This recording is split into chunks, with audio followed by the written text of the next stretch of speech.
so far so sunny day here in New Jersey at Moody Park. Jockman Paley, joined here by Ben Chadwick. So first ECCBL baseball action today. Mercer Mammoths taking on number the Trenton 29, Capitals here. Eddie This is going to be Apollina. a doubleheader. Both games are going to be 7 innings. For this first game, we're going to have the Mammoths being the home team. We apologize for the late start. We're picking up with you guys in the top of the third inning, where it is a 0-0 score, and towing the rubber for the Mercer Mammoths today is Ron Kopcho.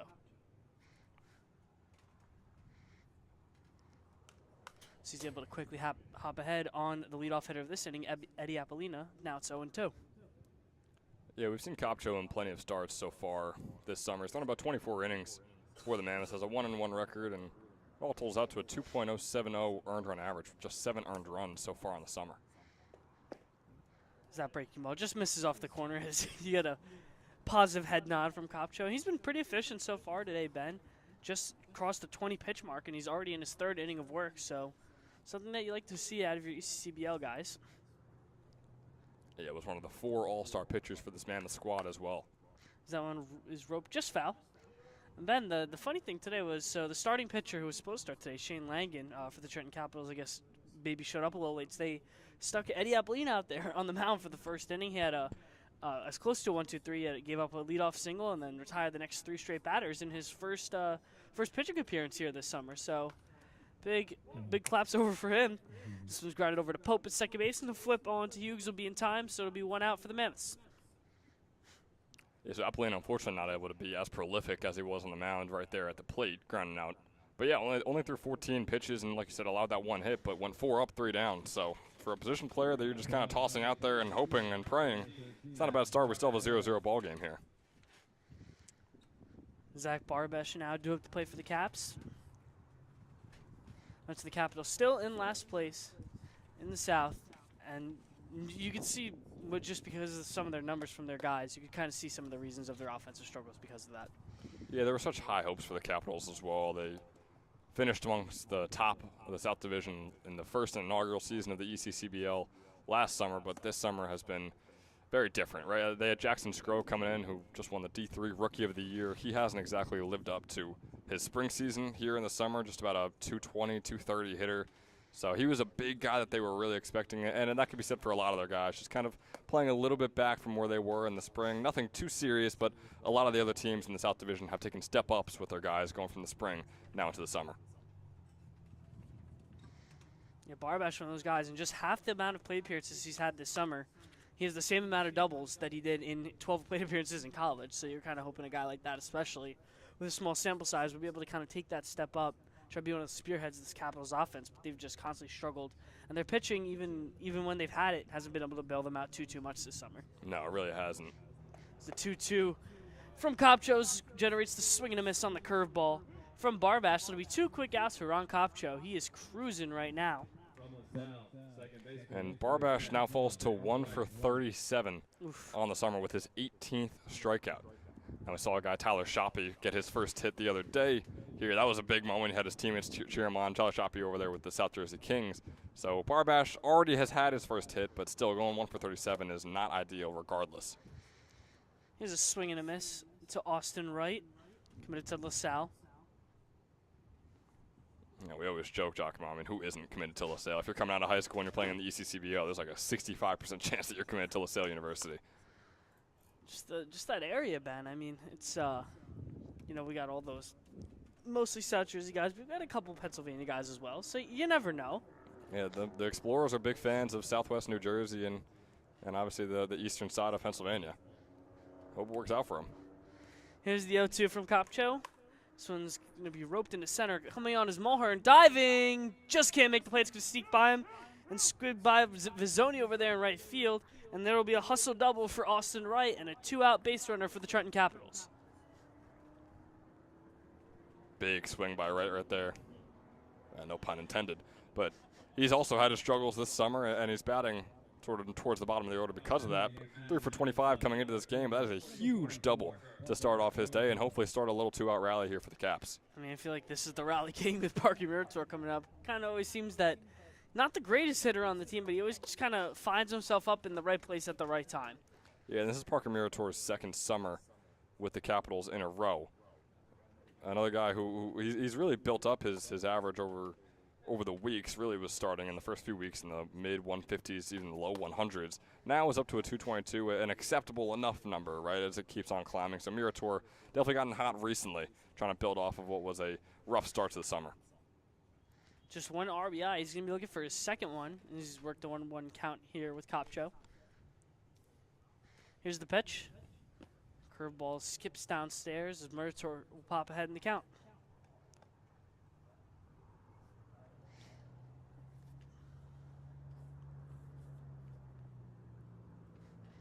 Ben, we are expecting some weather. Hopefully it can hold up today. At least get one of these doubleheader games in today. Boy, if we've learned our lesson 6, 7, 8, 9 times already this summer, I would say that the weather will not hold up. And I'm going to say that right now very bluntly, hoping that everything's going to turn against me because I said it and said it as if it was going to be a fact. But, boy, we have not had the weather luck on our side so far this summer. I don't expect tonight to be the same at all. Well, there was a little bit of luck there for the Capitals. Murator able to draw the 5-pitch walk. Kopcho just kind of shrugging it off, but Babkowski's going to head out there for a quick mound visit. It's going to flip the lineup over, and Ethan Tolbert's going to be due up for the second time in his first at-bat. Grounded one over to Hughes over there at first base and kind of took an awkward tumble, tripping over him. So luckily he's okay. He's one of the most impressive and most aspiring, I guess could be the word, hitters here in the entire ECCBL South Division. A James Madison commit coming straight off of a senior season at Morristown High School where he was pretty solid, right? A 300 hitter there and is a 310 hitter so far this summer. So JMU is going to get a good one, the Dukes over there. And has an argument to be one of the best hitters so far this summer for the Capitals as a whole. This is a big spot for him, trying to hop in front of the first place team in the South. If the Caps can at least split with the Mammoths today, that'd be match for them. Here's a swing and a drive from Tolbert, headed over the head of his zone in right field, and that's going to get down for a double. Tolbert's digging for one. He's headed to second base. He's going to stop there. One run will score. Here comes Murator from third base, and that will score. It's a 2 RBI, 2-out double from Ethan Tolbert as the Caps are going to hop in front in the third inning. It's 2-0 Trenton. That's why he's batting at the top of the order, right? You get the bottom of the order guys that are able to get on, and Ethan Tolbert is the one that's going to bring them home, doing exactly that right there. Boy, he has just been incredible all summer long. Keeps it going on that hit. Now 9 RBIs in the summer. I mean, Kopcho was nails for almost everything except for that at-bat. He kind of issued, that kind of lazy kind of walk or whatever you want to call it, and Tolbert just picks out a pitch he likes and just drives it right over Vizzoni's head. That ball was smashed. Yeah, this has obviously been the worst inning so far for Ron Kopcho. Had the double that he allowed to right, and then Murator walked, and Tolbert brings them both home on the double, and now he's on second base. Got to try and get out of this one. As Kopcho is now going to hit Wargo. So more trouble here with still 2 outs for the Mammoths. Kopcho now has first and second, 2 outs once again. This time it's going to bring up Jack Gill. Number 3, third baseman, Jack Gill. Hit batters was never really a problem for Kopcho in his first 2 seasons at Alvernia. 6 total hit batters in the 40 innings he's pitched. He just misses inside with that fastball. It's got about a 5.0 earned run average over there at Alvernia, too, after going halfway through his college career. I feel like he's been even better than that in ECCBL so far this summer. He's had a very 2.0 successful earned summer. run average, yeah. As Gill rips this one into right field, a base hit. Vizzoni's going to come in, runner from third, rounding is Tolbert, and he's going to be safe standing up without a throw. So Ethan Tolbert's going to score the third Trenton Capitals run of the inning on the RBI single from Jack Gill. Things are certainly unraveling here for Kopcho and the rest of this defense, but really a lot of it does go on Kopcho. I mean, this is not the pitcher we saw in innings 1, innings 2. I know we came in a bit late at the bottom of the second, or actually this is our first inning of work here in the top of the third for the broadcast, that is. But yeah, if you were able to see those first 2 innings, Kopcho was lights out, right? I mean, he was just cruising through the Capitals. So this one's ripped into left field. It's another base hit for the Capitals, this time for Cole McGordy, and that'll score yet another run. Uncontested, Cole McGordy rips a single to left field, and it's 4-0 Capitals. Boy, I mean, this is just getting out of hand at this point. I mean, 4 just back-to-back runs on each of the last 4 at-bats. I think just the most impressive part, Ben, is that we've seen of the Capitals score, a lot on the wild pitches, on the capitalizing on the defensive mistakes. That's 4 hits in a row. That's 4 tough, hard-earned runs for the Capitals, something you haven't seen as this one's grounded over to second base. Pope will come on to make the play, and Wistman will be retired. So, nonetheless, apart from that ground out, the Caps able to do the damage. They tack on 4 off of Ron Kopcho, and they're headed to the home half of the third with Caps leading 4-0 here at Moody Park. Hi, my name is Dr. Philip Glassner. I'm a hip and knee replacement specialist at Mid-Jersey Orthopedics. We're a multi-specialty orthopedic practice with offices in Flemington, Bridgewater, and Washington, New Jersey. We have 18 fellowship-trained specialists to take care of you from your neck down to your toes. We offer conservative management such as bracing, therapy, and injections through surgical interventions as well. Our goal is to keep you active and healthy and get you back in the game. We also offer on-site digital x-ray as well as MRI. We have evening and Saturday morning office hours to assist with convenient appointment times as well as having walk-in appointments available. Call us or visit our website at midjerseyorthopedics.com so we can help you to live life better.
And we are back live here with you in the home half of the third. Shane Langan back out there, who was supposed to once again be the starting pitcher, but they had Apollina do the first inning. This will be Langan's second inning of work in the bottom of the third.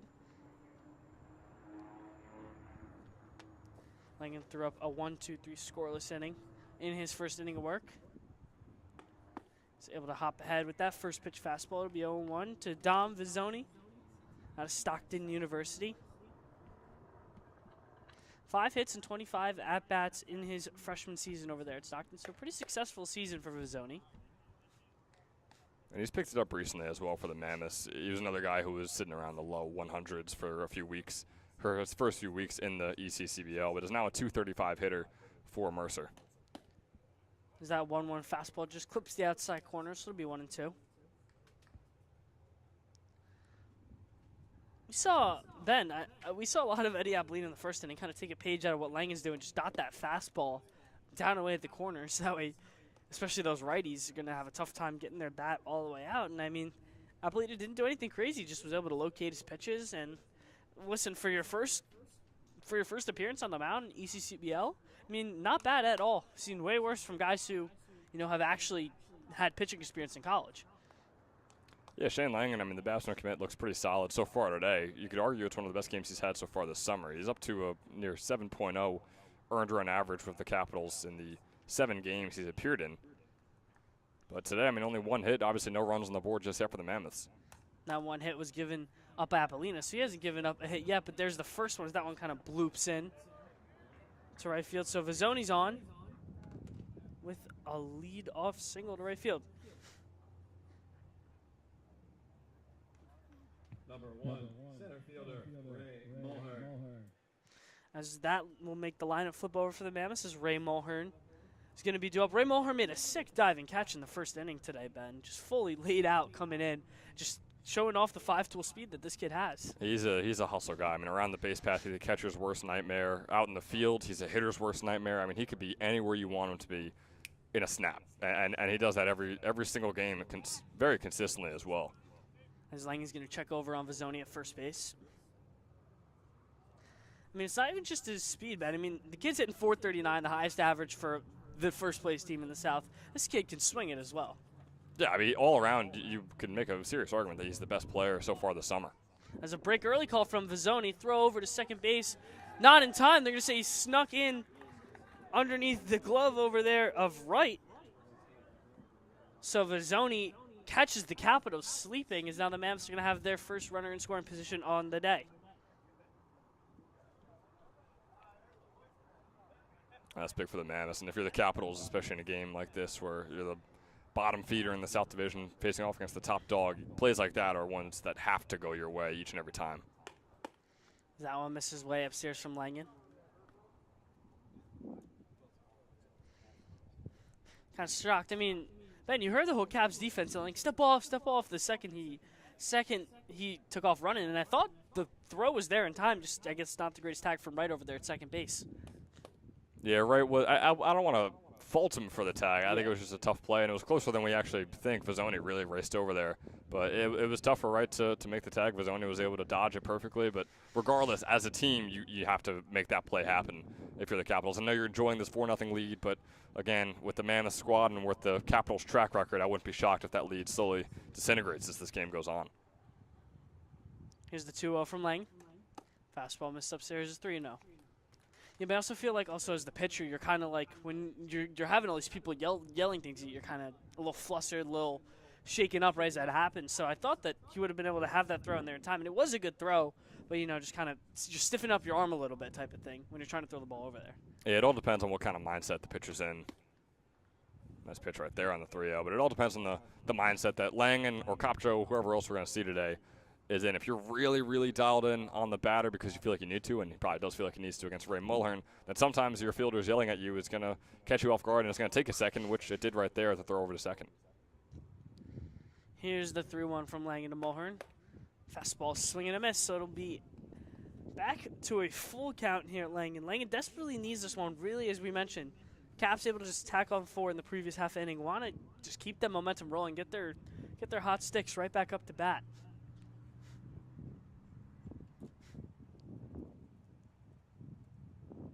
Here's the 3-2 from Langen to Mulhern. Fastball swing and a miss, strike 3. Langen fans Mulhern with the upstairs gas. That'll be the first out for Trenton as a rare strikeout for Ray Mulhern. Yeah, very rare right there from Mulhern. Don't see that too often from him. I mean, often we see him finding himself on first base in whatever means necessary. That's just his 3rd strikeout of the entire summer, Giacomo, in the 20th game he's played in. Goes to show he's one of the better bat-to-ball guys. This one's grounded over to first base. On comes Wisman to make the play. So it'll be the second out of the inning. Pope is retired. And that'll bring up Jack Hughes now with the runner over on third base as Vizzoni was able to advance on the ground ball. And this is a good spot for the Mavs, Ben. I mean, obviously still down 4 runs. This is a nice spot with Hughes when your better hitters up to try and just knock one in, just try and kill some of the momentum the Caps are able to generate. If you can make this a 4-1 game, you still have plenty of time to catch up the next couple of innings. I mean, talent and skill-wise, Jack Hughes is the man to do it. Now, the way he's played this summer has been a little up and down.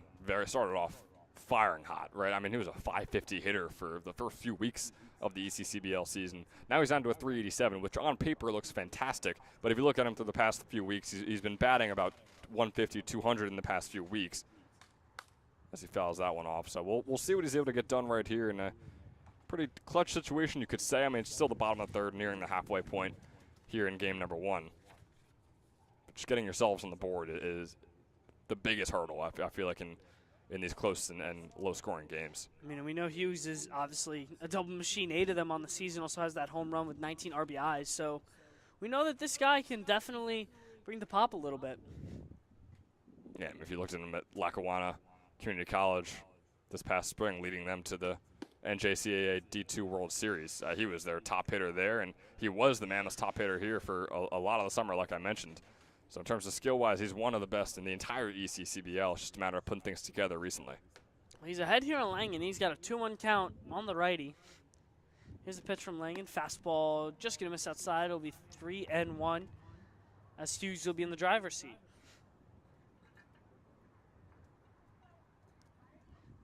Ben, even if you walk use you have a scary about with Joe Jamitter coming up next. So kind of pick your poison type of situation. It's just these Region 19 guys that have owned and run Region 19. Joe Gamitter in the past with Mercer County Community College. Jack Hughes just this past spring. These guys ruled the entire Region 19. And, yeah, Shane Langen has his work cut out for him. Just finished up his high school career and is facing off against some experienced collegiate bats right here. Well, he's worked a full count here with Hughes. Here's the 3-2 from Langen. Going to miss upstairs. It'll be ball 4. So the Mams have them right where they want. Now they have the righty-lefty battle with Joe Gamitter coming up to the plate. As it's going to be timeout. It'll be a mound visit here for the Trenton Capitals. Not sure if they're going to switch the pitchers just yet. They may opt to with the matchup, but I don't believe that's the case. Looks like Langen's going to stay out there for just a little bit longer. And I like the case, Ben. I mean, Langen's thrown pretty well to his credit so far. We mentioned with the ERA kind of ballooning up a little bit lately. I mean, I get he's had a little bit of tough luck and just walked Hughes, but overall he's commanded the fastball well. He's thrown the breaking ball pretty decently off of that, so I like rolling with them for at least a little bit more. He's allowed 4 base runners and has 5 outs to his name, 1 strikeout. So it's not an ideal day. It's not the worst day. I mean, if you compare it to his past spring at Christian Brothers Academy, where he had a 1.07 earned run average in this past spring and senior season. It's not exactly the same exact that he's had so far this summer, but for the pitcher we've known him as this summer, the pitcher who was facing college bats for the first time in his entire career, no, he's done a very solid job in the past so far, and today he's done decent enough to stay out there for 1 or 2 more innings, I'd say at least. So this is what you kind of want to see out of your young guys in summer baseball, especially if you want to make, a postseason run. You want to see young guys be able to battle and hop back into these counts, especially when things aren't going their way, offensively, defensively, whatever you want to say for their team. Yeah, and usually what we see the struggle with the most is the hitters who are inexperienced and coming out of high school, facing off against a pitcher who may be going into his junior or senior season. That's giving a ground this one right back to Langen. Can of corn, they like to call it. Langen flips it over to Wisman over at first base. The Caps able to throw up the 0 after putting up the 4 spot. They're holding on to their lead. It is 4-0 Trenton headed to the top of the 4th here at Moody Park.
As we get set here for the top of the 4th, Ron Kopcho back out there, I'd say almost surprisingly. I mean, he's looked good, but he gave up 4 runs in the top of the 3rd. So I feel like especially in ECCBL play, you normally see pitchers' days be done after that. I guess with the doubleheader, trying to hold on to a couple of those more arms. So kind of just roll it out with Kopcho. And maybe at this point, I'm not saying that they're out of the water yet, but maybe you're biting the bullet at this point if the Caps are able to tack on a couple more. Yeah, when you have 14 innings to play, we usually see these teams want to have 5 or 6 pitchers ready for the entire day. Maybe the Mammoths don't have that number 6 where you can have 3 for each game, so they probably want Kopcho to go a while. As Simbinos rips this one to the pull side, that's headed towards the fence. It's going to be a double, most likely standing up for Simbinos. And that's exactly what it will be, so a lead-off rip from Danny Simbinos has the Capitals rolling once again, picking up right where they left off last inning. It's not what we're used to seeing from the Caps, right? I mean, this is not the offensive juggernaut that we've seen so far this summer. 59 total runs scored. That is last in the South and the 2nd worst in the ECCBL. A negative 40 run differential, the same stats for that. 2nd to last in the ECCBL, worst in the South. And here comes the pitching change. And just before we go to break, Ben, it's also, it's not like Ron Kopcho is some scrub. He was an all-star this year at ECCBL. So I just think the fact that the Caps have been able to do this off of one of the, you could say, one of the better half pitchers in all of ECCBL is very impressive. But nonetheless, as you mentioned, we're headed to a quick break here. Pitching change coming up from the Mammoths, trying to get some change of momentum going as the Caps are in business with the leadoff base runner.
We'll take a little bit of time to introduce our new starting pitcher, Giovanni Hallahan, the newest Caldwell University commit. Actually just came out today. We got that news from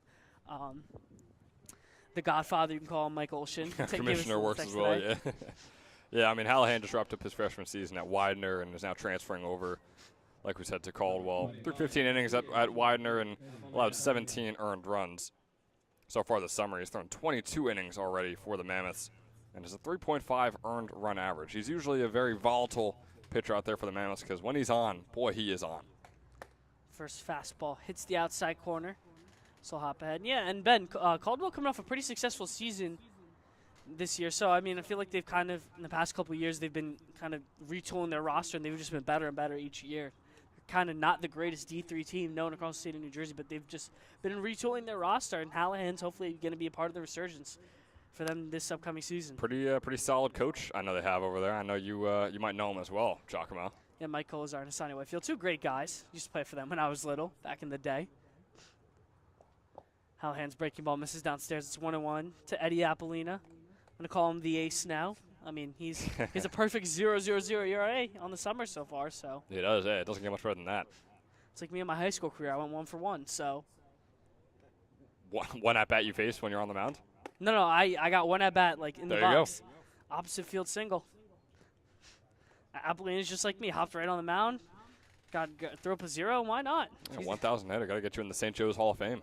At this point, I mean, I think I'm better than Carl Anthony Towns in my sport. So Comparing cross-sport legends is tough. I know your astounding baseball career and then Carl Anthony Towns' astounding basketball career. It's tough to compare. Only because of the difference in sport, not because of how prolific you two were in your high school career. Here's the 3-2 from Hallahan to Apollina. Fastball, swing and a miss, strike 3. Apollina fans at that fastball. So Hallahan hops right on the mound, fell behind 3-1, and able to crawl back into the count and register the first out of the inning. Now, when it comes to comparing my freshman season, basketball season at St. Joe's and Carl Anthony Towns' career at St. Joe's, that you can compare apples to apples, and then you can have a debate. Whoever side you want to take, it doesn't matter to me, but that's where the debate could be had. I heard that your freshman season was just feed Ben Chadwick on the low block type of action.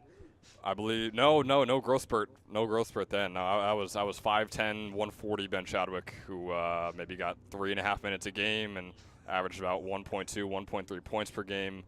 So again, compare that to Carl Anthony Towns' 35 minutes a game with 29 points per game. It's apples and apples, really. Fair point there, my friend. I mean, you've had about the same exact success that Barbash has had this summer season, so not a whole lot. Oof. Well, I'm for both myself and my boy Barbash out there, I'm not going to take that slander.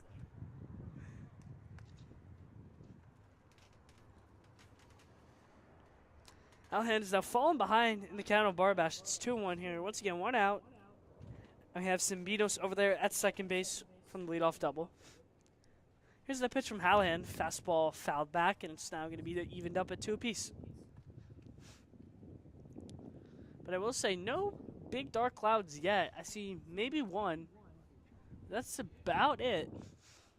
You see one They're over not, to the right. Yeah, I mean they're not menacingly dark, but they're darker than you'd like for a baseball game that is supposed to, or baseball afternoon and night that's supposed to last a few hours. Hallahan's slider misses downstairs. It'll be back to a full count, 3-2. So Hallahan has so far faced 2 batters. Both have worked a full count against him. You mentioned him kind of being that volatile arm. I feel like it's either dotted fastball right on the outside corner, or it's a miss that almost skips in front of home plate. So Right. Kinda- He throws hard, that's for sure. here's the full count pitch from him. This one goes way inside, almost hit him. But it'll be ball 4 for Barbash, so he's able to draw the walk.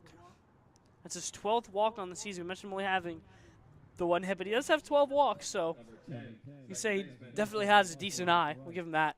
Yeah, he gets on base enough. I mean, he does have the 18 strikeouts, including his first at-bat. So, all in all, I mean, yes, it has been a tough summer so far for Zach Barbash, who's hoping to see some more time at Ramapo College in his sophomore campaign. Just saw 12 at-bats in his freshman year. As Austin Wright's due up for the second time today. He's 1 for 1 with the double. He was the one, you could say, kind of got things going for the Capitals in the last inning.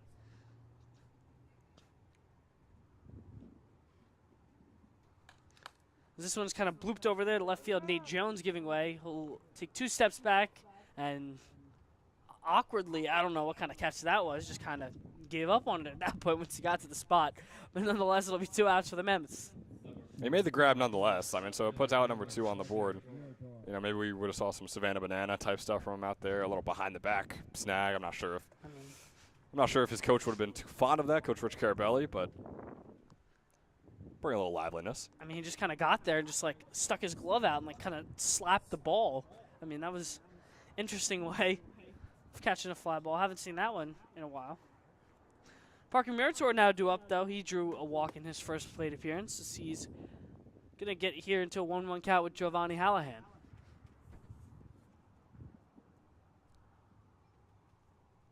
Yeah, Murator, an ECCBL All-Star last summer, not this summer for the Caps.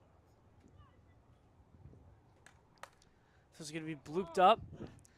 Pope giving way over at second base. It'll just be on the middle of the grass and the dirt, but nonetheless, it'll be a pop out for Murator. So Hallahan able to work out of the jam with the leadoff base runner. So nonetheless, Mams trying to dig back into this lead. They trail by 4, headed to the home half of the 4th.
We are back with you here for the home half of the 4th. Capitals switching up the pitchers. So Langen's day is done, so we've already seen 2 out of them. We saw Apollino be the opener, and Langen with the last 2 innings. Now you have Zach Kasurka coming in.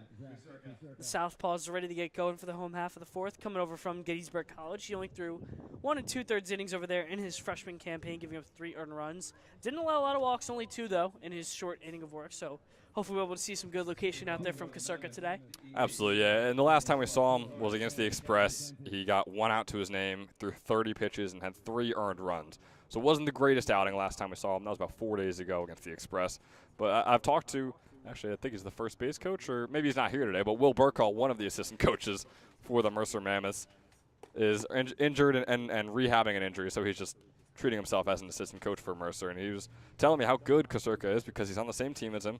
Will Burkall heading into his senior season at Gettysburg, but he was just saying Gettysburg had a very successful season and didn't want to throw a freshman pitcher out there for the latter half of their season, which they didn't. Again, he only saw just about 2 innings. But he said Kasurka is a really talented guy. He's got about a 3.0 earned run average on the summer as well. And obviously a much larger sample size so far in ECCBL this summer. So yeah, so it doesn't compare to his 16.2 I think earned run average he had in his freshman season, which will hopefully smooth itself out by the time he plays 4 seasons and we can see his total career ERA at Gettysburg. But yeah, right now I guess technically not looking too pretty. I don't know. Well, not looking too pretty here so far. He's falling behind Torrin McKenzie. He's just a 3-0 count to him.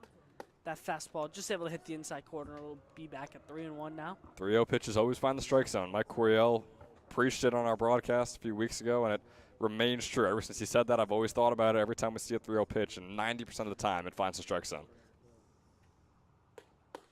That 3-1 is going to miss outside. It's ball 4. I don't even know if preach is the right words. I'd say strongly and angrily emphasized it.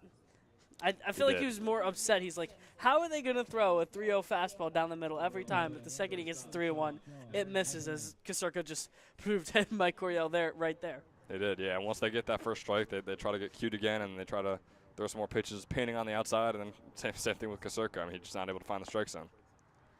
He's able to find the strike zone there on that first pitch.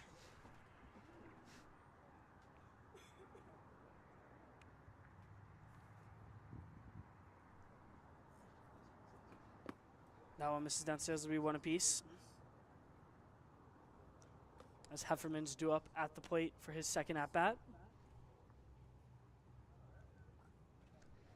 He's 0 for 1 on the day. Been a real solid player so far on the summer for the Mammoths, so above 300 hitter for them. In a smaller sample size, I mean, you see a lot of these Mammoths guys, they've played, 12-plus games. I'd say at least at the bare minimum, a lot of them in that 18 game range. Only 11 for Heffernan, so still in that smaller sample size has been able to be wildly very productive for the Mammoths. This one's ripped into right field. Coming out is McGordy. He's going to watch it hop right in front of him. It's going to be a single going to the opposite field for Heffernan, and the Mammoths are in business now. And Cole McGordy's got an arm on him out there in right field. We saw him one time make a throw from right field all the way over to third base, which was just fantastic. Not able to get the out on McKenzie right there. I think that was way too close. McKenzie was way too close to the base, I should say, for that to even be at all play. But yeah, McGordy's got an arm on him, so definitely look out for that in this game, and maybe if we see him in game number 2 as well. Again, if game number 2 can be played. Our fingers are crossed here at Moody. We have a wildly prolific hitter here for the Mammoths up, Chris Babkowski. Walked in his first plate appearance, but I mean, this is kind of where, Ben, you feel like with Kasurka coming off a recent struggle, you want to tack on a couple against them. Is they're in business now, 2 runners on, nobody out, and a 4-run deficit. And now is when the mental game kind of starts for Kasurka. He knows how his last outing went a few days ago on Saturday, and now he's already kind of getting worried that he's on the same pace right now here in this Wednesday night matchup. Fastball able to clip the inside corner. It'll be 1 apiece. Because it's tough, too, if you allow a game like that to the worst team, and verbatim and factually the worst team in the ECCBL and the Express. I mean, what are you going to look like against arguably the second-best team in the ECCBL and the best in the South? Stranger things have happened, though. I mean, we talked about it today. We haven't seen the Capitals have a hit parade like they just did in that top half of the third against an all-star pitcher, as a matter of fact, for the Mammoths. So, I mean, stranger things have happened. I wouldn't be shocked if Kasurka comes out here and mows the next 3 guys down with 3 Ks. You never know. He started off right here. This one's ripped over into left field. It's going to get through for a base hit. Babkowski drives that one. McKenzie is going to pull in safely at third base. Runners will not score. So you can say maybe, I'm sorry, Zach Kasurka, but a little bit of announcer's jinx there as I was trying to get on his side. I wouldn't say announcer's jinx. You were just trying to say he could turn around, and then he just didn't on the next batter. So I wouldn't throw that on yourself just yet. But yeah, it's unfortunate for the Mammoths right there. They couldn't get their first run in. It would have been tough even if you had a guy like Ray Mulhern out there. But Torrin McKenzie has that lower body injury that he's been dealing with for quite some time now, and he will absolutely not be racing and taking off for home anytime soon. We could say that much. Now it's the man with the most generic name in all of ECCBL due up, Nate Jones. Yeah, that's a pretty classy one. Watches that fastball upstairs. from Kasurka. Definitely slightly different from Zinichi Steve, that's for sure. I mean, I don't know. It's a close competition, though, Ben. It's kind of, when we talk about comparing apples and oranges, I feel like it's just two different ballparks type of thing. Zinichi Steve, I'm telling you, having an apostrophe in your name is one of the coolest things that I've ever seen. Z apostrophe Nietzsche, and then Steve is your last name. But Steve is still spelled Steave. I think it's an incredible name. It is a nice one. I mean, Nate Jones is pretty cool, too. over from Moravian University. You can say the guy is cool. The name, I mean, flat out is very bland. I mean, Nate Jones is a cool name. I mean, why not? You're talking with a name like Giacomo Imperiale. I mean, you got a pretty wild name as well. Ben Chadwick is fairly classy as well. So I'm allowed to say this about Nate. He's one of my brothers in boring names. Got Luke Anderson to my right, no offense, but also another boring one.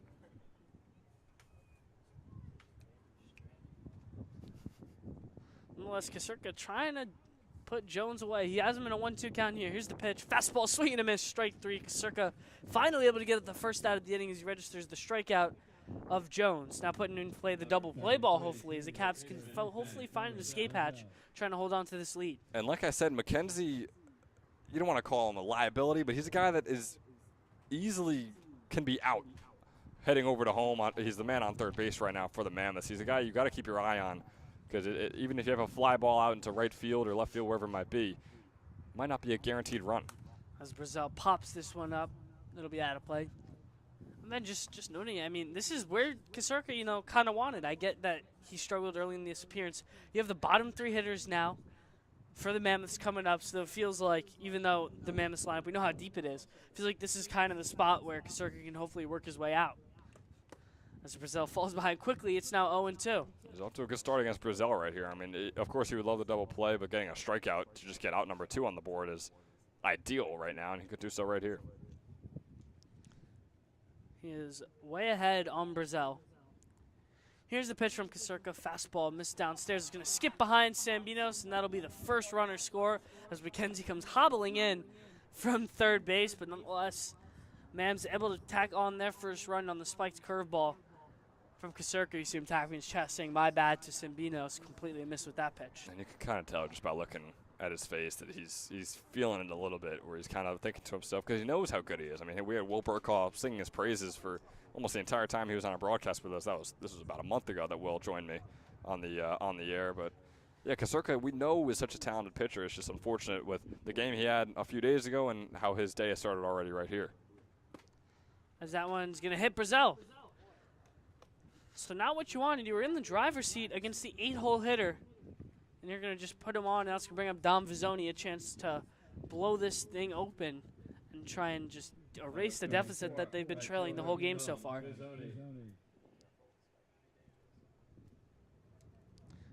And Vizzoni's no slouch, Ben. He's a 240 hitter, 2 doubles with 7 RBIs on the season. You see he takes a hack at that first fastball. It's 0-1. And Vizzoni's another guy who, as of recently, has been hot. Another guy who started off his summer very, very cold and struggling at the plate, but has been extremely prolific in the recent 1 or 2 weeks we've seen from him. Second straight pitch, fastball. This time it's fouled back.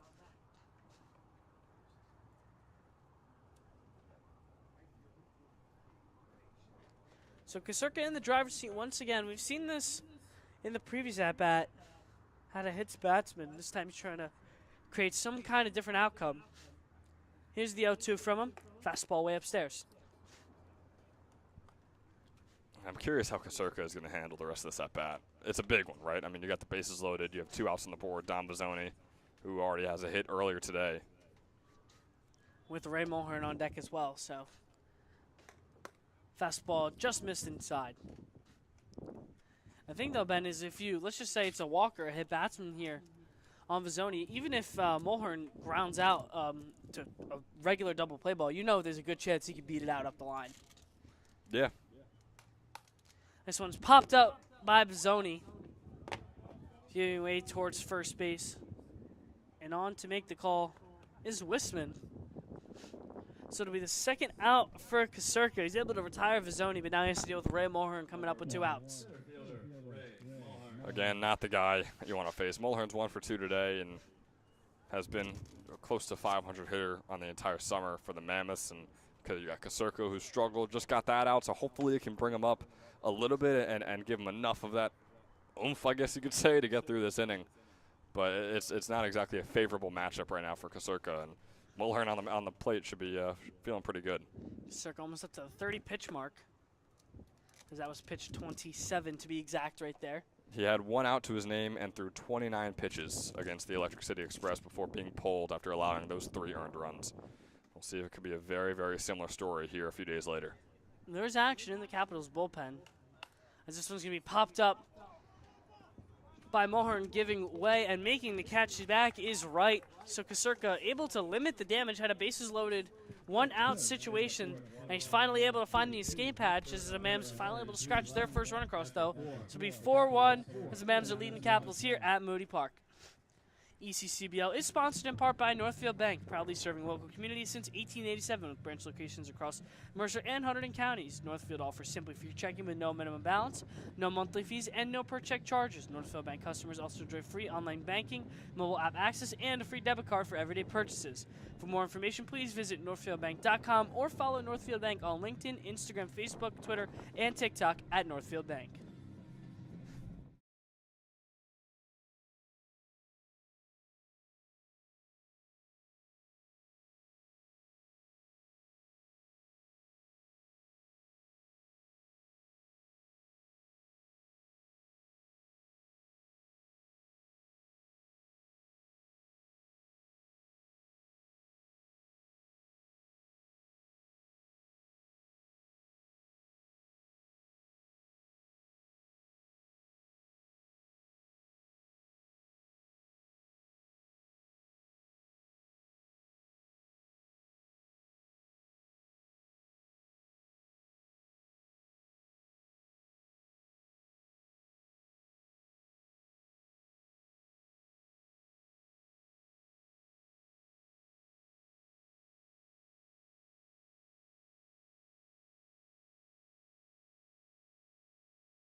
Oh, true.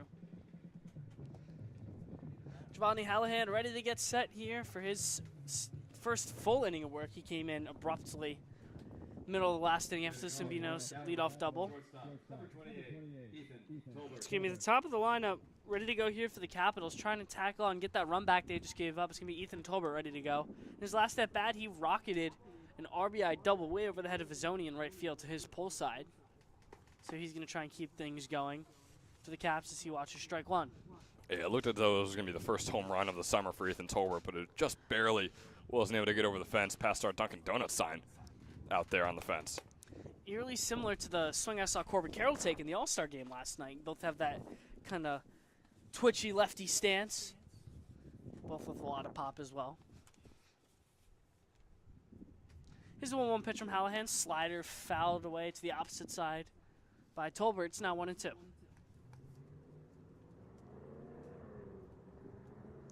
Once again, just to repeat what we said earlier, it's 2 7-inning games. We're heading into the top of the fifth here, or we are in the top of the fifth, excuse me. So not much time for the Mammoths to try and get something going as Tolbert watches that fastball outside. We do have our weather expert, Nick Samaras, telling us that 8:45 is what it's looking like for the rain to start coming in. to get that least. We all have apps that are saying much different things, of course. As Tolbert shrugs his head as Hallahan threw that ball, took a hop, skip, and a jump, and went way behind Tolbert. So it'll be a full count, 3-2 to the leadoff hitter Tolbert. Man, with 8:45, I mean, you would think that we're definitely going to get the first game in. No, we better get the first game in. Yeah, I can't imagine we're going to have any trouble with this one. We have a couple more innings left to go. But, yeah, game 2 would probably start around, I would be looking at like 6:45, I would assume, maybe a little earlier. So it'll be close for game number 2, especially if that rain comes in earlier than expected. But also only need 4 full innings to have that one counted as a game. So we'll see. Jackson Wargo now due up for the Caps. Tolbert on with the leadoff walk.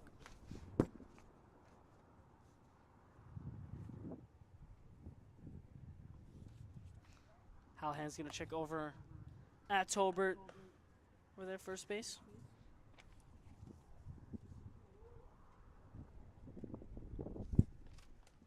Yeah, Wargo, 250 hitter so far on the summer for the Caps.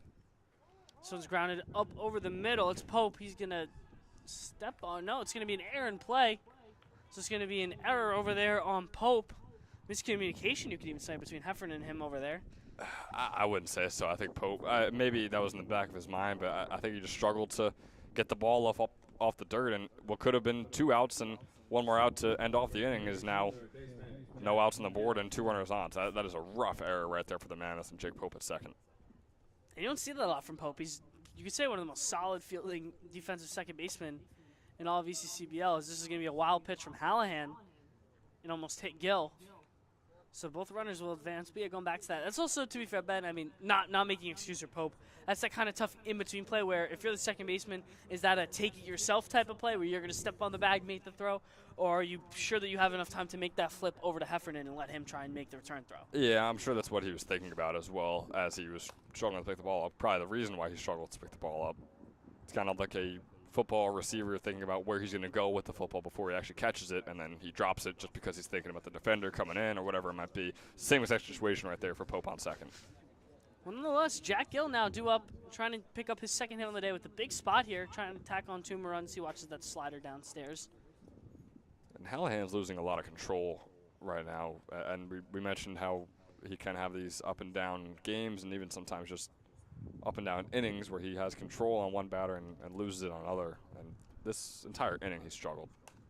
As Gill whips this one, it's over to left field. It's going to get down for a base hit as the tailing ball by Gill is going to be a 2 RBI single as he's going to stay put over there first base. Tolbert and Wargo both come in to score. So not only do they get rid of the run that they gave up, they tack on another one as the Capitals are leading 6-1 now, pouring it on top of the Mammoths. I mean, boy, not the script we were expecting coming into this doubleheader for at least game 1. How about the Capitals just manhandling the Mammoths over the halfway point here in game 1? See if they can keep it going. Cole McGordy, we've seen him sort of surprisingly not exactly the hitter we thought he was going to be. He's been very solid for them this summer. Watch that first fastball outside. Mention, I mean, literally the definition of flip the script. I mean, the Capitals also playing for their, you say, playoff lives. I mean, they have a slim chance of somewhat trying to make it over there as the playoffs are early approaching. As McGordy rips this one in the left field, that's going to get down for a base hit. Not going to get into the corner too much, so it'll be a single. Gill stop over there at second base, but nonetheless, 2 runners on once again for the Capitals. They have first and second, nobody out. Yeah, but just going back to the standings, Ben, obviously we mentioned them being the last place team, but also with the Generals' recent struggles, it's given the Caps sort of a breath of life here, especially, I mean, dare I even say, if they're able to sweep this doubleheader somehow against the Mammoth, they could put him in a really nice spot coming up, heading down to the last, week and a half of the ECCBL coming up. And it's such a tight race between 2, 3, and 4 in the South. As Hallahan, you see there, struggling with the control over the pitches. It's such a tight race between the Kings who are in second, the Generals who are in third, and the Capitals who are in fourth. And the Capitals could honestly, and not surprisingly, jump the Kings by the time the playoffs roll around, and we wouldn't be shocked because, again, it's only about a few games in between all of them. Now, the Mammoths do have a pretty firm grip on first here in the South, but still, the 2 through 4 is definitely going to be an interesting thing to watch. Swing and miss there from Wisman.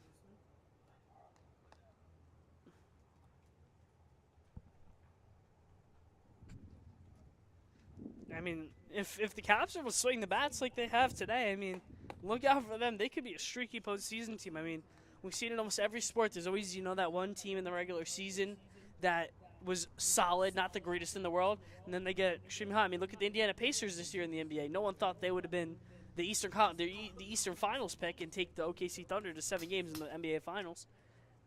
Yeah, you do hope that for the Capitals, a guy like Ethan Tolbert or whoever, one of their best players, doesn't have any trouble with his Achilles in the latter half of this ECCBL season, soon to be playoffs. But no, yeah, I can see your point. It's these teams where you don't really expect them to come up, and it's all about whoever's hot towards the end of the season. There's a swing and a miss there from Wisman on the Hallahan fastball. He's able to record the first out of the inning via the strikeout. At least Tolbert's not wearing number 0. As long as no one's wearing number 0 on the Capitals, yeah, it'll be okay. Unlucky number in the NBA this past season. I mean, 3 guys all wearing number 0 toward Achilles in one postseason. I've never seen anything like it.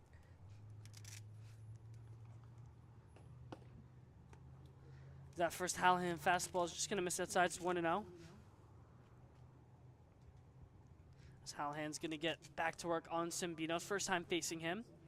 Cimbinos led off last inning with a leadoff double. So he's hopped ahead 2-0 now on Hallahan. Yeah, his third extra base hit of the summer is about a 280 hitter, and it was a 480 hitter this past spring in his senior season at Christian Brothers Academy. Watch as that 2-0 fastball upstairs, now 3-0. It's always impressive, as you mentioned. We see that it's always, those young high school hitters coming into ECCBL really struggling. Cimbinos being a 280 hitter, being pretty solid for one of those young guys coming in hitting. I mean, obviously Ethan Tolbert as well, being another one of those high school guys now having pretty decent success in ECCBL in their first summer. No, it is, yeah, because the only talent they know is whatever talent was in their high school conference, right, in central New Jersey or north or south New Jersey, or of course we have some Pennsylvania guys in the ECCBL as well. And Cimbinos, I mean, he's keeping the good season going right there. Just up the OPS a little bit with that walk, so it'll be bases loaded, 1 out, and Hallahan in trouble once again. That was pitch number 40, or excuse me, that was pitch number 41 from Hallahan. Was the walk.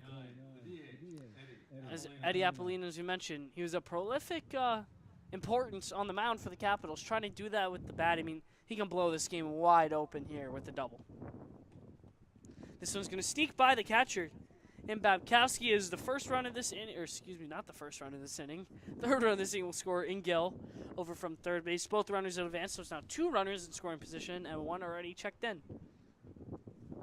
So it didn't blow it wide open right there, but a run still scores during his at-bat. But yeah, Apollino's still looking for his first hit today, and one right here that could bring home possibly 2 runs would be huge for the Capitals, really just kind of cementing a win. Ball's inside, it's 2-0. I mean, me personally, but I don't think I've seen the Caps do this at all personally from any game that I've called. Offensively, no, we haven't seen a game like this from at Moody Park in quite some time. I mean, it just felt like from the jump, even though they didn't score in the first 2 innings, they put together some competitive at-bats. So I'll tip my cap and give them credit. They came to play today. Yeah, in terms of all-out dominance over a team in a single game, this could be their largest win of the entire summer. An 8-3 win they had against the Pocono Timber Rattlers this past Saturday is currently their largest win. That's just a 5-run win. I mean, if the score would, as you mentioned, if the score holds here, it's their biggest win. I mean, and the pot is still brewing for them. Bases loaded now after that Apollino walk, and it's now only with 1 out. And now this is where I feel like with Zach Barbash, you feel the Capitals praying that he can get the hit here. He skies this one in center field. Mulhern giving chase. He's going to keep drifting in. Runner will tag from third to McGordy.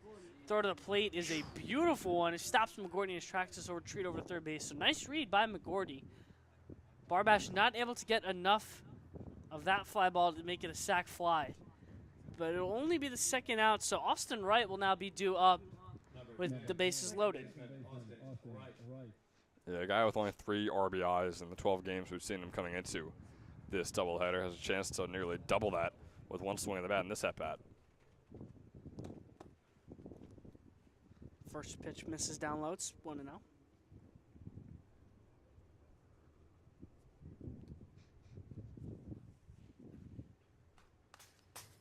That was going to be fouled back by Wright. Yeah, and you mentioned it, Ben. I mean, prolific was definitely the right word. You said it right as he got on the mound, and it's definitely been the right word to describe Hallahan today.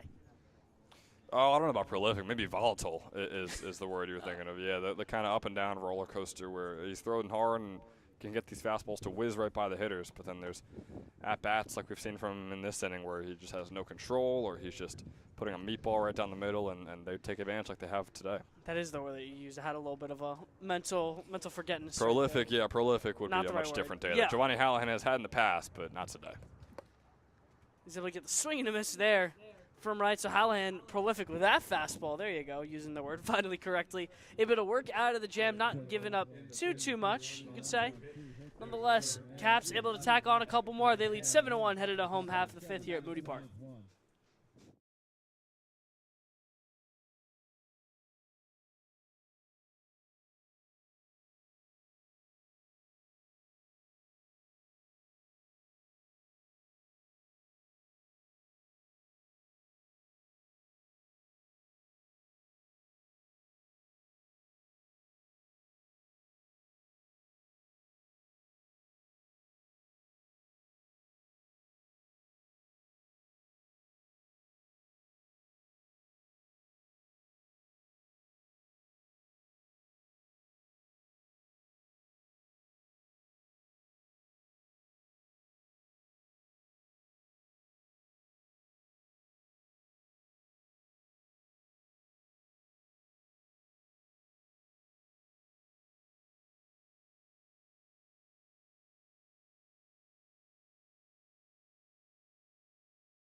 Zach Kasurko ready to go for his second full frame of work. Jake Pope's going to be the batter, so you're going to get that lefty-lefty matchup. In the home half of the fifth, once again, Capitals now have a strong lead advantage. You're trading outs for runs at this point, because we know that the Mammoths, they're going to put some balls in play, maybe get some hits. So just trying to get outs quickly as Kasurko hops ahead with that first pitch fastball. And you mentioned struggles, Ben. I mean, Kasurko, this is definitely the perfect scenario to be in with a 6-run lead. Just let the fastball eat, try and figure out your location. Yeah, he could focus on himself in this game. He doesn't have to focus on, I need to get this out. I mean, obviously he's trying to get every single out on every single batter, but he's able to figure stuff out for himself right here instead of worrying about, oh, coach is going to take me out pretty soon if I allow the tying run or the game-winning run right here. That's not the case. That 1-1 fastball ripped into center field, but giving way back is right, able to make the catch, so it'll be a quick first out for Zach Kasurko. It's a great way to start, especially against a prolific, there we go, hitter like Jake Pope, and another one coming up here with Jack Hughes. So we'll have to see how Kasurko really handles the top half of the order here for the Mammoths. We saw him struggle in the prior half, in the prior part of his first inning of work, but he's able to hop ahead now on Hughes once again with the fastball. So, as you mentioned, definitely looking like he's dialing back the fastball a little bit more and able to locate it a little bit better, at least to start off this inning. It definitely is, yeah, and that could definitely be an inning-to-inning thing that Kasurko and a lot of pitchers are able to do. I mean, they can. Oop. This one's ripped into left field. That'll be a single for Jack Hughes. Mirator able to come in and make the catch, or not the catch, just able to block it. They want to step on your toes there, but yeah, as I was saying, I mean, Yep. guys can go in between innings, and it can be shocking how you see almost an entirely new pitcher from one inning to another, just because mentally they get themselves in check, or mentally they start deteriorating. Again, that's a harsh word, but you know what I mean, where they can get worse or better between innings. Pretty roller coastery. Also not a word, but who knows? Roller coastery. That's got to be added to the ECCBL dictionary. I think it absolutely does. Word number 1. I think word number 1 was when I got back from Florida and Luke Ledner asked me if it was Liddy. I think that's got to be number 1. I don't want to add that one. I'm gonna dispute that one. I think Luke Anderson to my right is gonna dispute it as well. So we'll have a 2v2, and then maybe Jeff is the final decision here in the press box. And I imagine he is on Luke and mine side. I mean, Jeff is the Judge Judy type of character in the press box, so we'll say that. He's the 1-1 from Kasurka to Jamitter fouled off, excuse me. As Kasurka's ahead on him 1-2.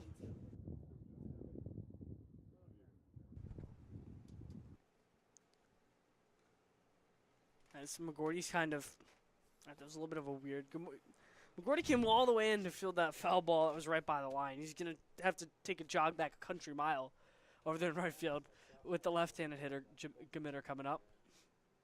It's a big field we got here at Moody, so a lot of running for these outfielders.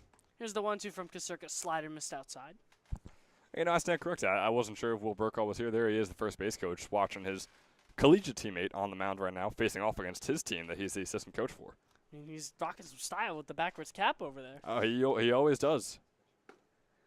That 2-2 fastball just missed outside. Thought that was a good-looking pitch there from Kasurka. And Kasurka's battling in this at-bat right now, but he is on or just around the strike zone on every single pitch, so nothing to get worried about with him right here. Here's the full count pitch from him. Fastball missed upstairs. So Gamitter able to work the full count walk. So it'll be first and second, 1 out, and not the man you want to face if you're Zach Kasurka coming up with Torrin McKenzie, one of the many All-Stars for the Mercer Mammoths coming up. I mean, neither is Jack Hughes, neither is Joe Gamitter. That kind of bodes to the reason why the Mercer Mammoths are one of the scariest teams in the ECCBL, and I would say the best in the South Division. Just their hitting is unbelievable. All these guys that they have just been so well so far this summer, continuing the excellent springs that a lot of them had as well. That first fastball almost hits McKenzie. Torrin McKenzie just wrapped up his spring at Mercer County Community College, where he was a .336 hitter and is now headed over to Holy Family for his junior season.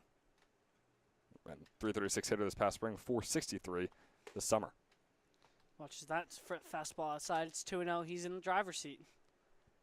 You do have some action going on over there in the Capitals bullpen. I feel like, once again, with this doubleheader, you kind of want to let Kasurka roll as much as he can. Absolutely. Especially with the lead that you have. You don't want to have to do an emergency evacuation to another arm.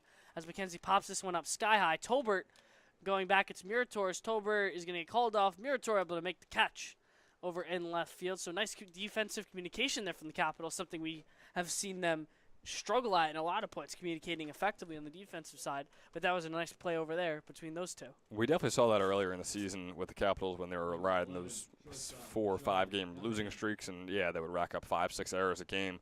But no, right there, Murator, I mean, he had the clearest view on it. Tolbert was kind of still searching for it before Murator called for it. So fantastic job by the left fielder.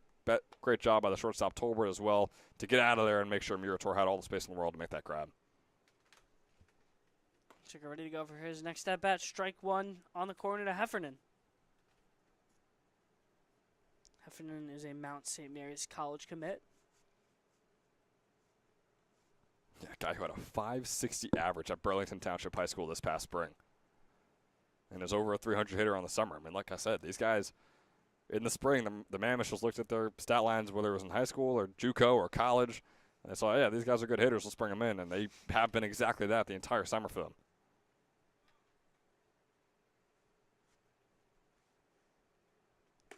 That pitch from Kasurka missed way upstairs.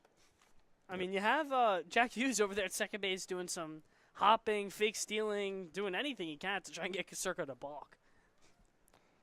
Yeah, we actually have seen Kasurka balk, I believe, once here at Moody Park a couple weeks ago in a game that he played. So maybe Hughes has that in the back of his mind, or maybe he's just doing what he would do to any other pitcher. Kasurka's falling behind Heffernan. It's not 3-1. Just missed downstairs with that fastball. Or maybe his first base coach, Will Burkall, knows a weakness of Kasurka that we don't, and maybe he told his second base runner, Jack Hughes, just exactly what it is. You never know. Here's the 3-1 from Kasurka.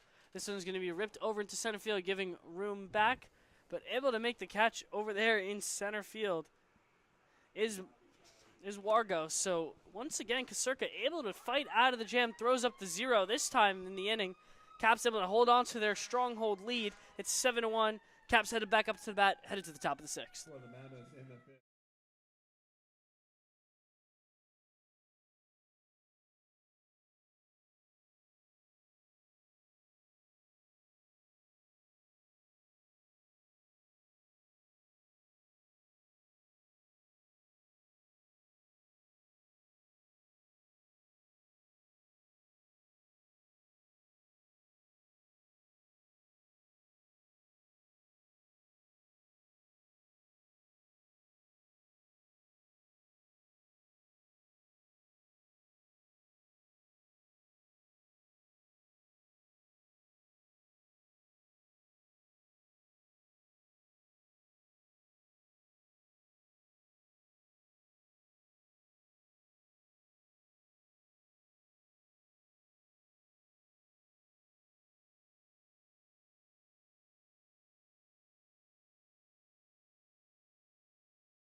Giovanni Hallahan's day is done. Joe Loretti ready to get set now for the Mercer Mammoth. Going to work the top half of the sixth. Joe Loretti's ready to get set against Parker Murator. Loretti was pretty successful so far in his 2 years at Stockton, pitching the tune of a 3.29 ERA across 10-plus innings. He's given up 8 hits and 5 earned runs. 11 strikeouts as well, so he definitely has some power pitching in him. As that first pitch breaking ball misses downstairs.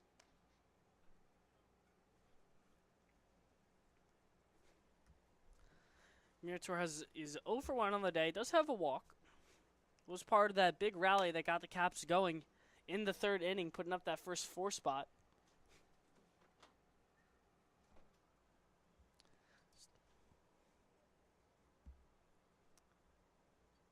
Here's the 2-0 from Loretti to Murator. Almost hits him. Goes way inside. It's now 3-0. So Loretti struggling to settle in so far in his first inning of work.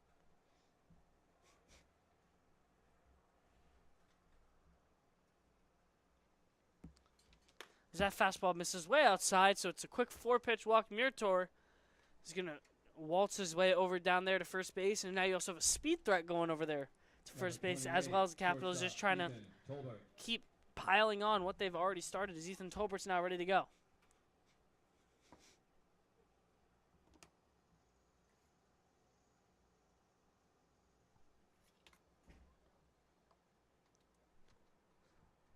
Here's the 1-0 pitch from Loretti. Tolbert grounds this one back up the middle. This could be 2. Flip for 1. And they're going to say, got him. Speedy Tolbert able to be caught down. Our announcer, Jeff, completely disagrees with the umpires over there. It was Heffernan on to Hughes for the double play ball. Tolbert was sprinting down the line, but they're going to say he got caught down for the second one. So Loretti, after some early from right after a 4-pitch walk, able to induce the double play ball of Ethan Tolbert. So it would now be surprisingly a quick 2 outs for him. Yeah, that's a tough one over there on first. Look, the out was made at second base, but the out on first is a different story in my book. It's again, we don't have the best angle out there. Infield umpire is the man with the best angle, but boy, it just feels like Tolbert should be there on first right now. Wargo ready to go here. He's 0 for 2 on the day. The righty now has only thrown 5 pitches and gotten 2 outs. You could say efficient. Why not? As this one's going to be popped up from Wargo. This one may stay in play. Brazil giving chase towards the third base dugout. It's just going to hit the roof of it.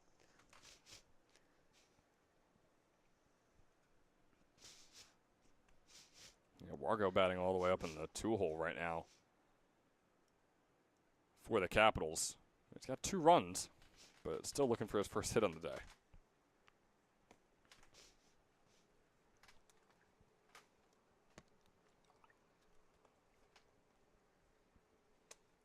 Here's the 0-1 pitch. That one's going to go inside and hit him. So Wargo's going to make his way down over to first base, and Jack Gill's going to be due up for the 3rd time today. Number 3, third baseman, Jack Gill. So this is going to be his 4th plate appearance. This is Gill's 2 for 3 on the day already.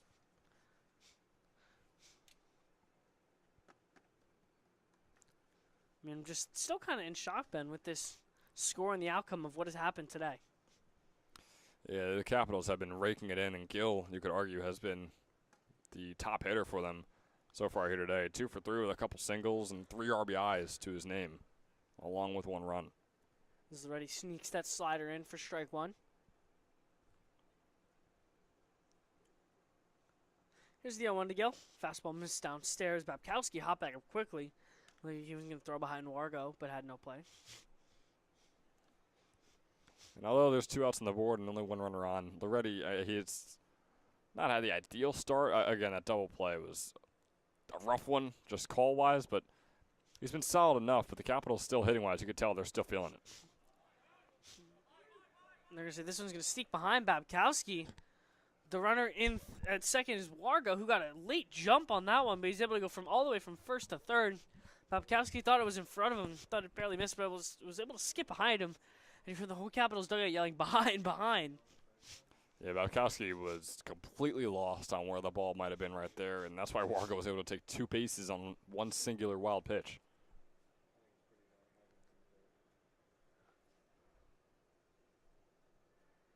There's Gill's ahead in the driver's seat. It's 2-1.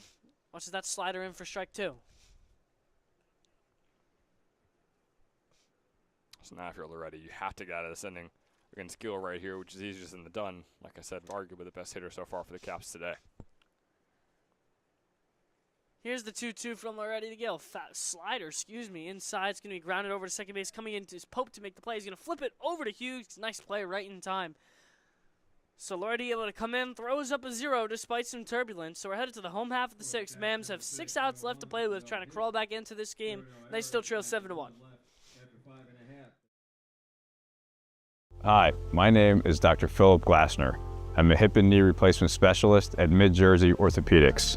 We're a multi-specialty orthopedic practice with offices in Flemington, Bridgewater, and Washington, New Jersey. We have 18 fellowship-trained specialists to take care of you from your neck down to your toes. We offer conservative management such as bracing, therapy, and injections through surgical interventions as well. Our goal is to keep you active and healthy and get you back in the game. We also offer on-site digital x-ray as well as MRI.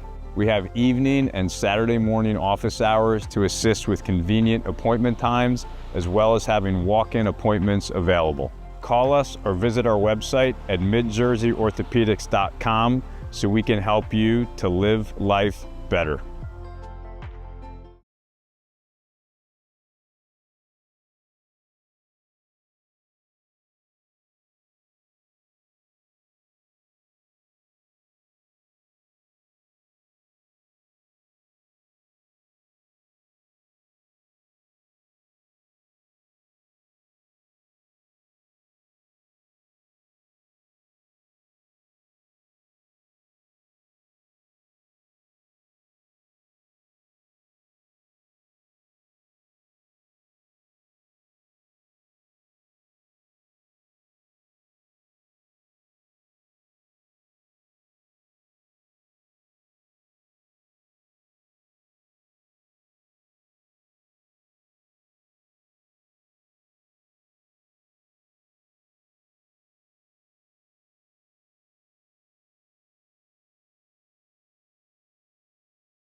Pitching for the Capitals. Joey Dida now is the new arm, ready to go for the Trenton Capitals. Just wrapped up his senior season at Steiner, committed to Immaculata College. Chris Badkowski. Yeah, just the second time this summer we're seeing Dida on the mound. Saw him on Saturday against the Electric City Express. Pitched 1 2/3 innings and allowed 2 walks, 1 hit by pitch, but not a single hit yet to go on for Dida on the summer. I mean, in high school, kind of the same story as this is going to be a first pitch pop-up. Come in all the way, and that's a long run by the third baseman. Able to make the catch, though, and Gill came trugging along almost to the catcher's man. He's kind of shocked that Sambitos didn't call that one earlier. Yeah, I mean, that's just the kind of game that you play, though, with those infield flies. Whoever has an eye on it and is able to track it down, you're the man making the catch, no matter how far you have to run usually. And good job on him. Pinch hitting for the Mammoths. So I believe this is Shane Langen up at the plate. Yeah, it's Shane Langen, number 9 for the Mammoths, so.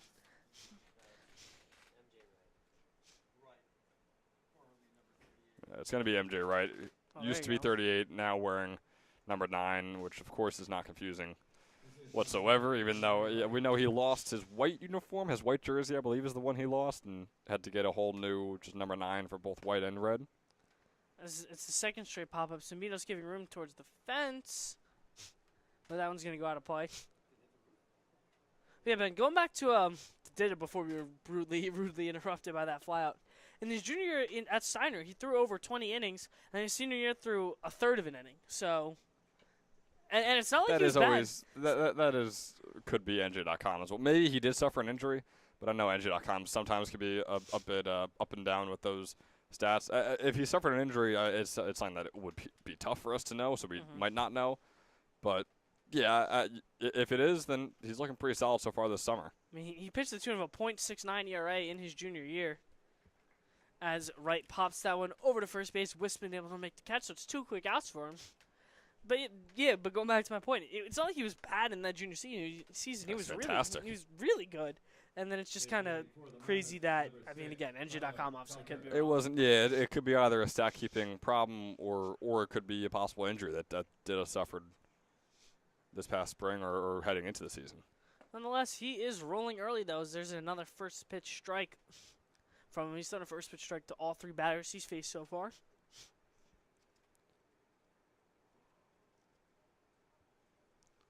As you have another pinch hitter in Tyler Tucker up now for the Mammoths.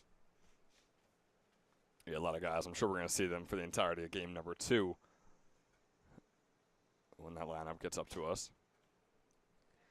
That pitch misses outside. It's now 2-1 from Dida.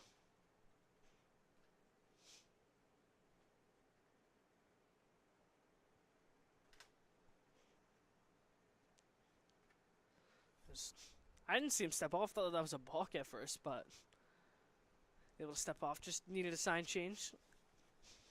Here's the 2-1 from him. It's going to be fouled away. And Tucker is one of the rare Mammoth hitters who is below 200, actually below 160 so far in the summer. He's played in 17 games and is a 154 hitter. He's got 2 walks and 8 strikeouts. Not a single extra base hit.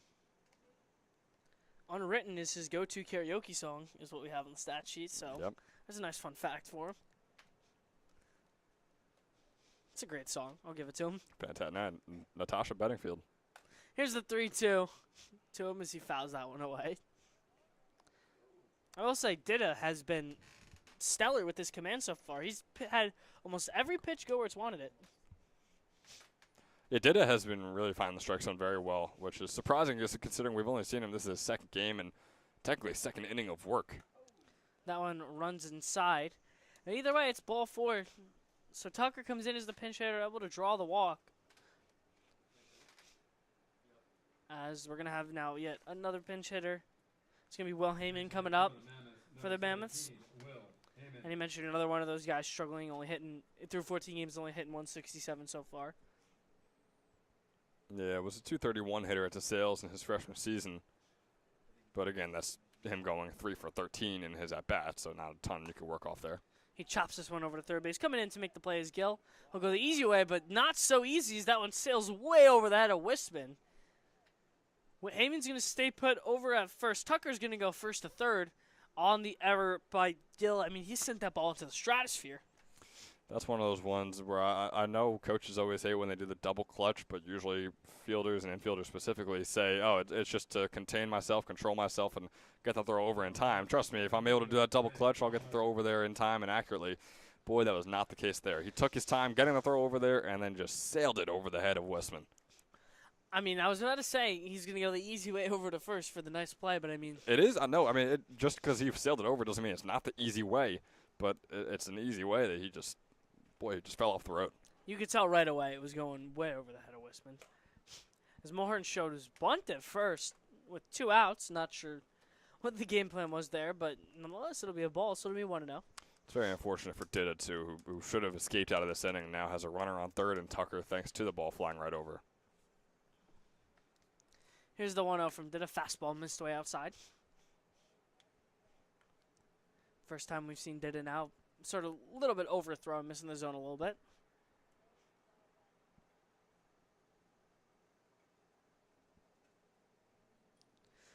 Here's the 2-0 from him. Goes way inside, almost hit him. It's going to sneak past and beat us as well. So the Mammoths are going to tack on the run. It should be an unearned one, though, from Dida, as we had the Gill error over there at third base.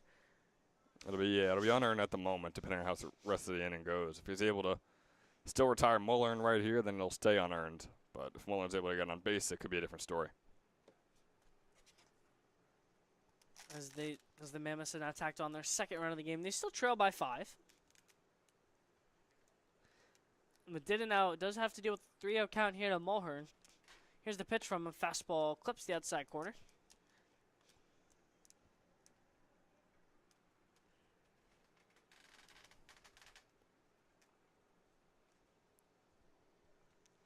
Still have that runner over in second in Heyman.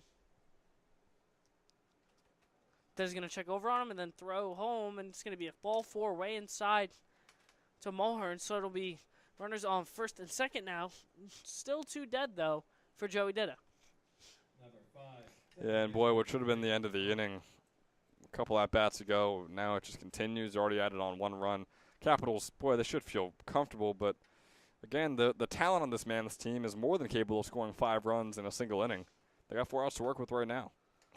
As that pitch just missed the zone. Jake Pope now due up.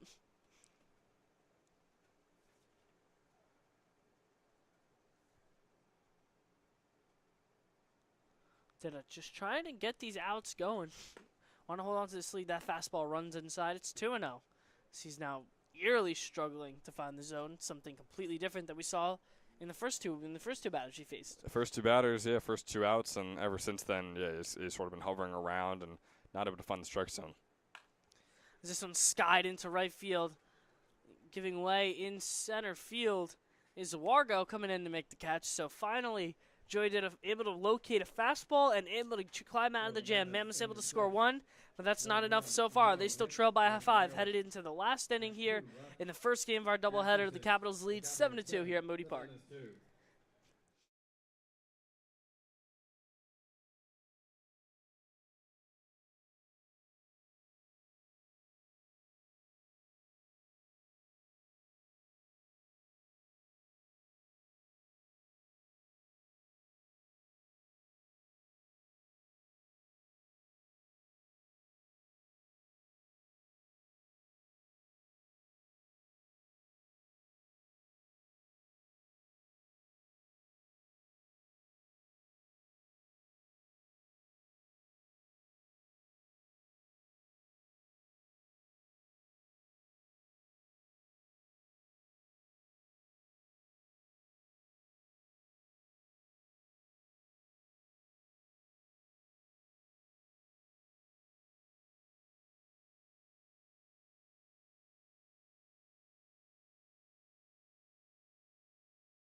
Joe Loretti ready to go here for his second inning of work. Just want to get a quick one for the Mammoths. I mean, at this point, you just got to get the bats back up and just hope you can put up a 5 spot in the bottom half. Don't want to allow any further damages. Cole McGordy is going to get ready to go be the leadoff hitter for the Caps.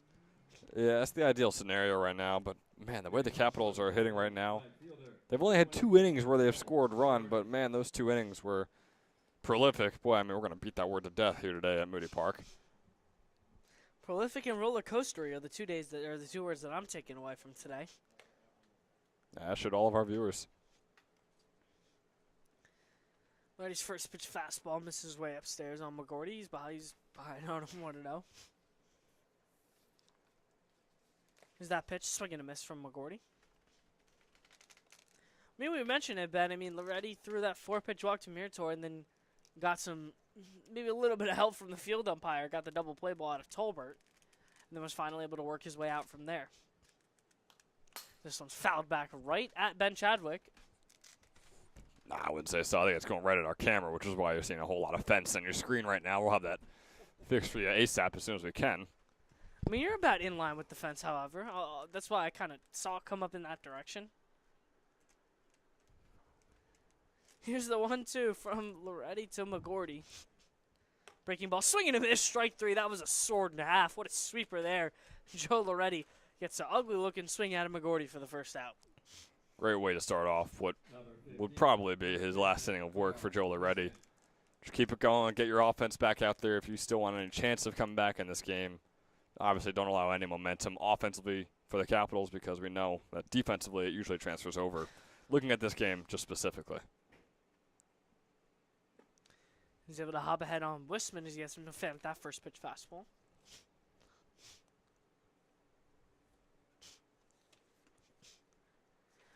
I do think what's crazy, Ben, is that Wisman is normally one of the Capitals' better hitters. He was an all-star this year, and he's been pretty quiet today.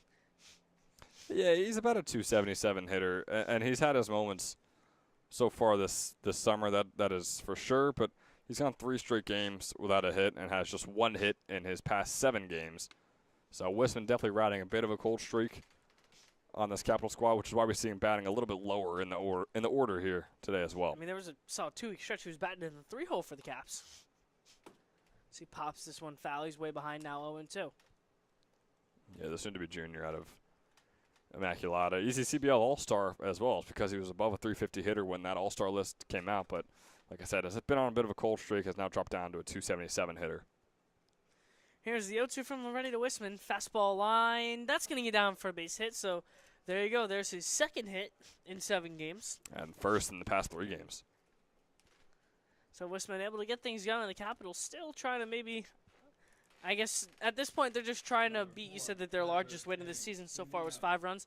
Maybe they tack on one more. Maybe they make it 6 just to try and one up themselves. And be a good team to get it against, right? You had that one win against the Pocono Timber Rattlers, which is a solid team here in the ECCBL, but getting it against what you could argue is the second best team in the entire league is a whole different story. Simbinos now due up today. He's already rocketed a double in his second plate appearance today. As Loretti's first pitch fastball missed down low.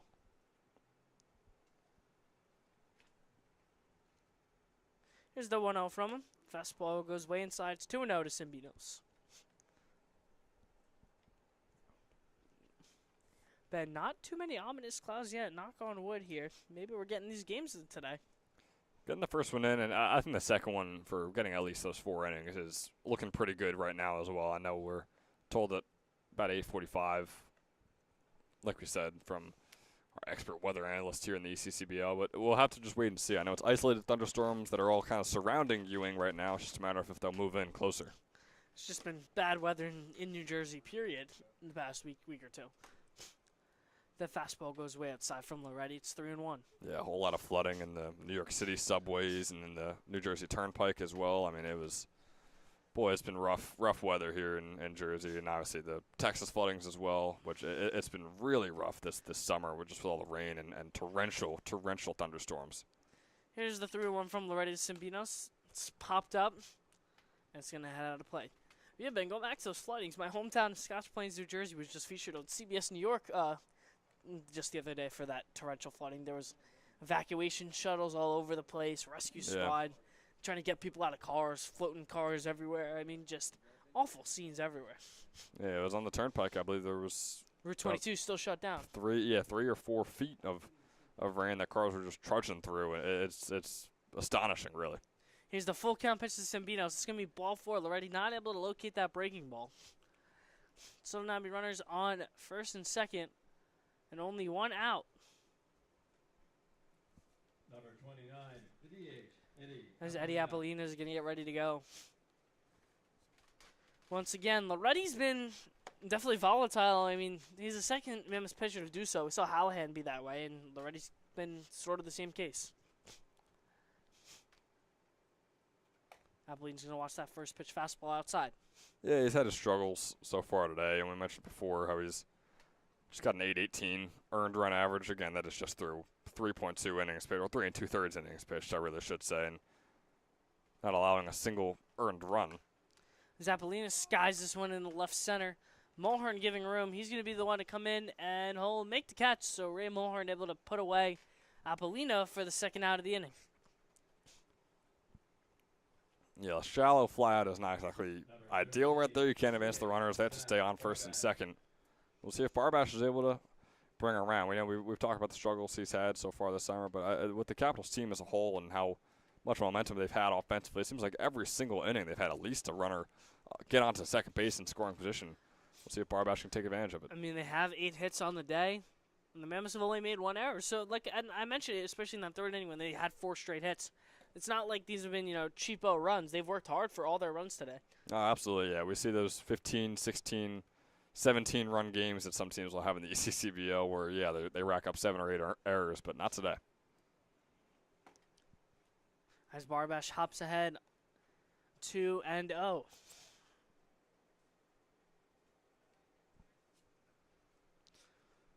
Barbash almost had that sac fly in the last at-bat, just couldn't get enough on it. As Mulhern also fired a seed over to the plate. Here's the 2-0 from Loretti to Barbash. This is going to be skied into center field. Mulhern giving chase once again over to right field. The right fielder coming in to make the catch.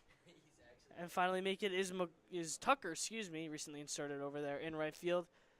So once again, Loretti finally able to get out of the inning. Mammoths need 5 to keep on playing. They trail 7-2 here, headed to the last inning right here at ECCBL.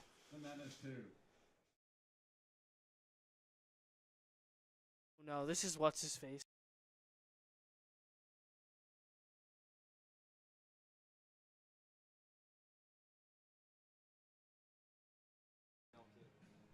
Yeah, he was 2-2. Pieced out. Past left field. Nate Jones not even going to chase it. Talk about the power. Donato in Kalingo.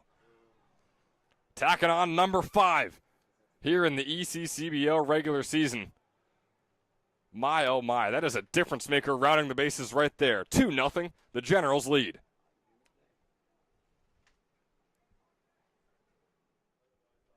Two outs on the board, no one on here for Inkalingo. Oh, one swung on out into left field. Chased down by Jones. Is he going to get this one? No, instead it is gone once again. Donato Inkalingo. The first 2 home run day of the ECCBL season from anyone. My goodness, out of Penn State Abington. He has been unbelievable. Had 6 home runs this past spring, now has 6 on the summer, making short work of Graham Ross and this entire Mammoths team. Donato Inkalingo, his own 2-out rally, all by himself, makes this a 4-2 ball game in favor of the Trenton Generals.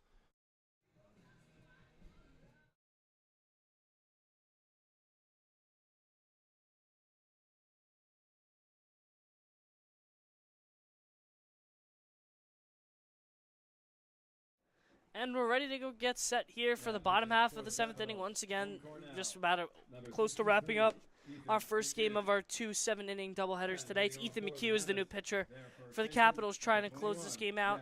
Ethan McHugh, one of their Cornell players.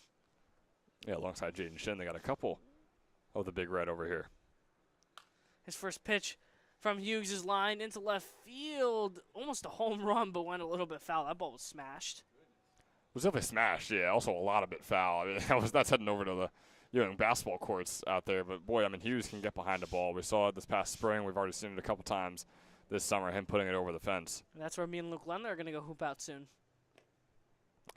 We'll have to set up a broadcast for that, too. Just that curveball misses downstairs from McHugh. It's 1-1. McHugh across 22 innings in ECCBL play this summer. Pitching the two of a 3.80 ERA. This one skied deep into left field by Hughes. Giving face towards room to the fence is Mercer over there in left field. And that one is gone. A towering solo home run. Jack Hughes, after just nearly fouling one off, a home run. This time he whips it over into left field, way over the head of Murator. And it's a solo blast from Jack Hughes. A home run derby participant, Guac, and we see why right there. Jack Hughes, my goodness.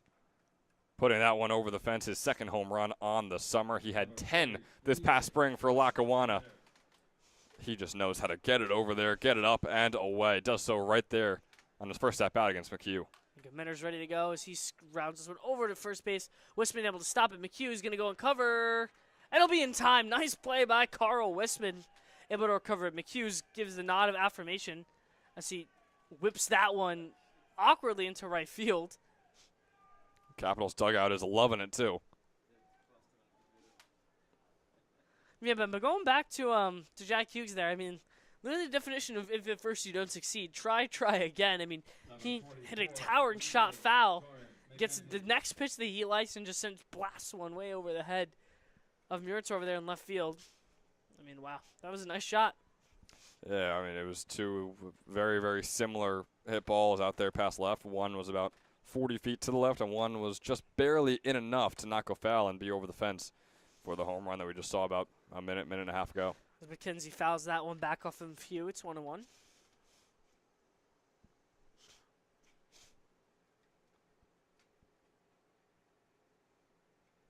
Here's the 1-1 from him. Fastball skips downstairs. So 2 outs away, and the Caps are going to get a much-needed win. As we mentioned earlier, just trying to hang on by a thread in this playoff race as McKenzie bloops this one over into center field. But coming in to make the catch, once again, is Wargo over there in center field. So it'll be 2 away. That's a great hit ball by McKenzie, too. It's such an unfortunate play that it goes right to the center fielder's glove. Jackson Wargo out there in center field. I mean, that was a beautiful ball off the bat. That was curving, and it looked like it might have been curved past Wargo into right center, but not able to do so right there. So Mammoths now down to their final out, trailing, something we don't see a lot. Sean Heffernan now do up at the plate. See, rips this one over second base. Almost the leaping grab by Wright over there at second base. That would have been a poetic way to end this game. Not quite there just yet. The Mammoths, I mean, talk about a 2-out rally that they're going to try and have right here. 4 runs. You have the tying run in the dugout. We're not even going to see him just yet.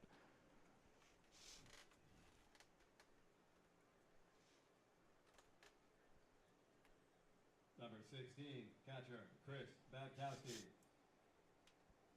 Chris Babkowski now due up at the plate against McHugh. Once again, just needs 1 out. So that run on first doesn't means absolutely nothing, obviously. At the moment, yeah, they're going to try and come back in this one here in the bottom of the 7th. They got 1 out to work with now with Babkowski up at the plate. And again, this is a very good hitting team, one of the best in the entire ECCBL, probably just right behind Southside, I'd say. As there's strike 2 from McHugh, so he's way ahead in the driver's seat on Babkowski right now.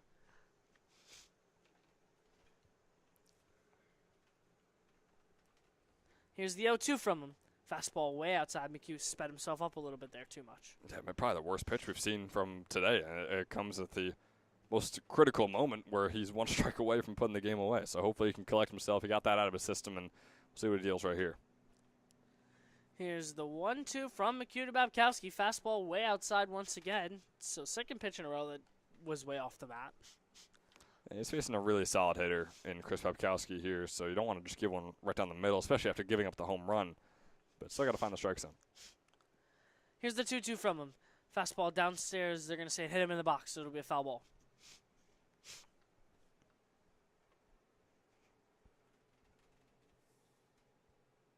Yeah, Babkowski 1 for 2 today, a 375 hitter on the summer, and it's all been recently, too. It was around the low 200s. This one's lined into left field. That's going to get down for a base hit. But no, it's not. Never mind. Announcers jinxing a half. Oh, my goodness. Parker Murator over there in left field flashes the letter. I thought that ball had no chance of had no chance of being caught. But Murator just shut me up real quick. But there you go. There's an even better poetic way to end what was an awkward game in terms of statistics standpoints. But finally, the Trenton Capitals pick up a much-needed win against the Mercer Mammoths in the first game of this doubleheader. So thank you from Giacomo Priali and Ben Chadwick. Stay tuned. We have Game 2 coming right back up. Mercer Mammoths are going to try and flip the script in Game 2, with the Capitals able to take the first one at a final score of 7-3 here at Moody Park.